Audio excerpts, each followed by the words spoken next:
Hi everyone, welcome to Hunter Gatherer Cooking. I've wanted to do this playlist for a little while. So the Talking Fire is all about introducing other people to you guys and having them tell you their story whilst out cooking with me. And today we're at Sutton Ridge cooking some venison. We've got some wild boar on the go, and at the moment we're just sat around having some beers. Nick, say hello. Hello. Gav, say hello. Hey. And together they are the Surrey Hill Smokers, aka the Smoky Boys. Well, that's what you like to call us, Alex. So. Tell me about the Surrey Hill Smokers. Where did it all start? So it sort of was born out of, Gavin and I are neighbours, so he lives down the end of my road. So it was born out of, we knew kind of each other beforehand because I'd done stuff with the butchers in the local village fete, and we talked about it. You see my Oklahoma Joe, which was really what I've used predominantly to do smoking. And we just sort of started talking about stuff, and then COVID hit, and it was sort of late 2019 when we came out of lockdown that we sort of said, well, we're both furloughed, let's do something constructive with our time. So Gav said about he had his own personal Instagram page where you had quite a number of followers, and I sort of had fancied doing something, and I thought, well, why don't we form something to do together, because it's something to fill our time in between homeschooling and looking after kids and, you know, whatever was going on at that time. And we forged this sort of friendship through barbecue, and it was just cooking. And we sort of started off, and I came up with this brainchild of, let's do a YouTube channel. Never done it before, thought it'd be a giggle, and it's sort of born out in there. And we never really were taking ourselves that seriously. We've always had that sort of jovial approach to how we do it. There's no right or wrong. I hate all of this, and I think you same. 100%. All this, you can't use gas, or you can't use this, you've got to do it this way, and all these, you know, you must cook things by certain methods. Never really prescribed to that. I mean, he cooks to temperature, I cook to feel and time, and both methods work quite well. I mean, Gav came up with the ideas of some how-tos, and obviously during lockdown it got increasingly difficult. We'd started the channel, and then we all got locked down again. And we had to then change everybody's lives changed again, right? We were all stuck at home. We couldn't go out. We couldn't socialise.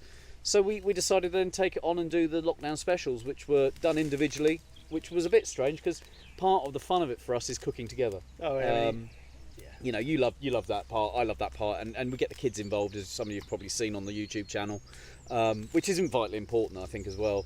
But we had to start doing it, and we had to then do video conferences between the two of us to discuss what we were doing.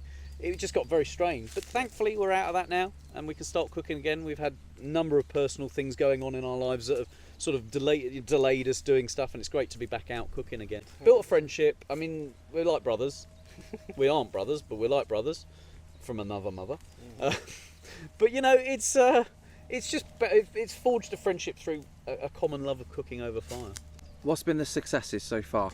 I think, well, for me personally, it's picking up some amazing sponsorships and having that trust in us that we are doing well, even though we haven't got like 10,000 followers on Instagram. You know, we've got some big names that have entrusted us to, and some smaller ones as well. And we like to also go with some of the smaller brands because I mean, Spice Ranger is great. Spice Ranger's great. The ones, they're a little small family company. It's the two brothers and their dad. And those guys have produced an amazing, and we're cooking today with it on our venison leg, which is cool. But I don't know, for me that's the highlight. I don't know about for you, Gav. Yeah, well, I mean, I think one of the other things is seeing other people respond to what you've been doing. You know, inspiration behind the. It's not just sausages, you know, chicken legs and burgers is all a barbecue is for. It's, oh, you can actually do that on there. And, you know, them asking you questions. Suddenly you've been like, hang about, I'm still just a regular old guy doing my regular, you know, 9-to-5 job, but I've also got this sort of thing where people are interested in seeing, you know, the barbecue that we do. I mean, that I think has also been one of the actual big highlights, and as you say, you know, that and the combination of sponsors that we've got, and as well as that, the friendship that we've managed to create out of live fire. Yeah, I mean, Alex, you're a prime example of that with Hunter Gatherer Cooking. We didn't really know each other before that, did we? I mean, you've come down to cook with us. We've come back up here to Bristol with you this weekend, and it's just fantastic. And it's those friendships you forge that, you know, you go through in life and you become more than friends. You become family almost, right? I know it sounds a bit cheesy, but it is kind of a little bit of a family thing. We're all like friends and brothers and family. So, You guys, what's coming up in 2022? Lots of stuff. We've got, it's not a sponsorship, but we're working with Tepro, the barbecue manufacturer, which obviously links in with Big K and Briarwood as well. We'll start cooking. Gab's built a new smoke shack, which I think we're going to have to film mostly at because it's amazing. And now he's finished it. It's just like, wow, okay. Makes my smoke shack look like a pile of you know what, but there you go.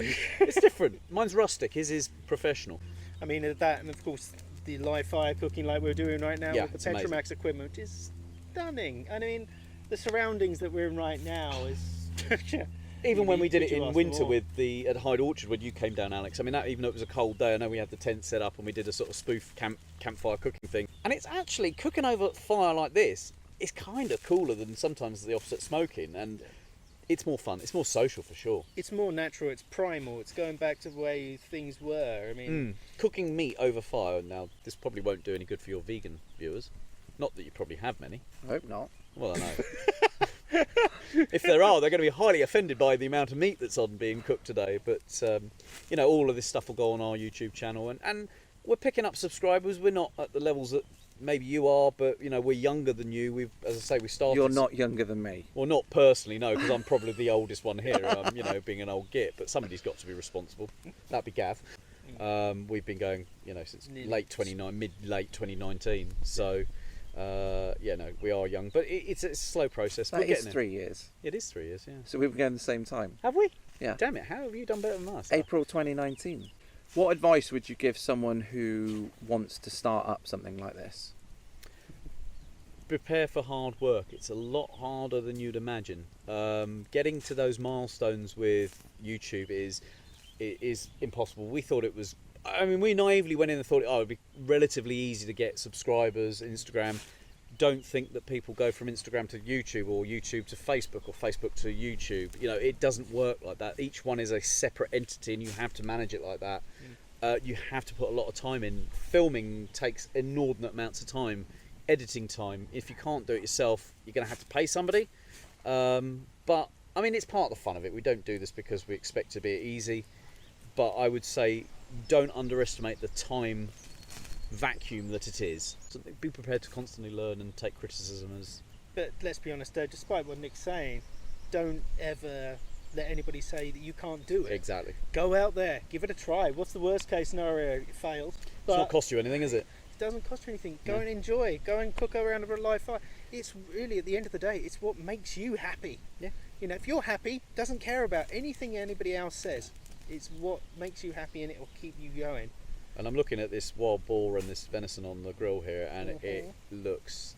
it's not cooked yet, but damn, that looks good. It does. What advice would you give about negative comments, trolls? Ignore everything that they say. Absolutely, 100%. Just ignore them because they're just doing it normally because either they're unhappy in themselves. It's like bullies, right, at school. Oh, yeah. I talked to my son about this, you know. Thankfully he doesn't get, you know, that school doesn't have that sort of element to it, but you know, you've got to understand yourself that sometimes people make these comments because they're unhappy in themselves, and they just jealous, and they, you know, jealousy brings out the worst in people sometimes. I think let's all just be a bit kinder to everybody, except for you, Alex, because you're just, you know, you're just a nasty person anyway. Harsh. No, I'm joking. You're a lovely bloke and we love you dearly, but not in that kind of way. Favourite thing to cook? Brisket. 100% brisket for me. I Yeah. haven't done it for a while. We did the double brisket cook-off a while back where Gavin used his method and I used mine, and it was just ridiculous. I mean, it's a labour of love, but brisket for me. I mean, I do like ribs. Me and Will cook ribs regularly now because they can be done in 3-4 hours, but briskets definitely takes it for me. For me, it's coming up with new ideas, new spins on things that you go, well, hang about. People seem to think that can only happen in an oven. Well, let's do it outside the box and create something new and do it over fire. Add that additional level of flavour. That's the things that get me going. Yeah, sure. Worst mistake? Oh yeah, open fire cooking with a pineapple that then fell in the fire 3 times, and we had to wash it off before we could finish the video. Yeah. Other than maybe plugging in my rotisserie to the same extension cable as the leaf blower, then dragging over the entire barbecue onto the floor. Ouch! Remember, I dropped a whole plate of cooked smoked duck breasts on the floor in the garden. Luckily, I'd just mowed the lawn, so it was a quick rinse off under the tap, re-season, slice and dice, and off we went. That's one now. Proudest moment? For me, it's got to be becoming the two. Actually, it's two. It's Petromax, except asking us to come and be an ambassador, and Big K. Those, for me personally, the two proudest moments, along with Beefsteak. So sorry, I lie, three, because they're recognised brands that are world known. Final message to everyone. Get out there, grill. Get your kids involved if you've got them. My oldest son's really into the cooking to the point that he wants to become a chef when he's older now. My youngest son, he's slowly getting there and starting to pull himself away from his computer game. So I hope you enjoyed that. Really nice insight into what Nick and Gav have done and are doing. If you want to come on and have a little chat on the Talking Fire playlist, you are more than welcome to. Just get in contact and we'll try and arrange that. But thanks very much for watching. Thanks for subscribing. Hopefully you already have. And I'll see you soon.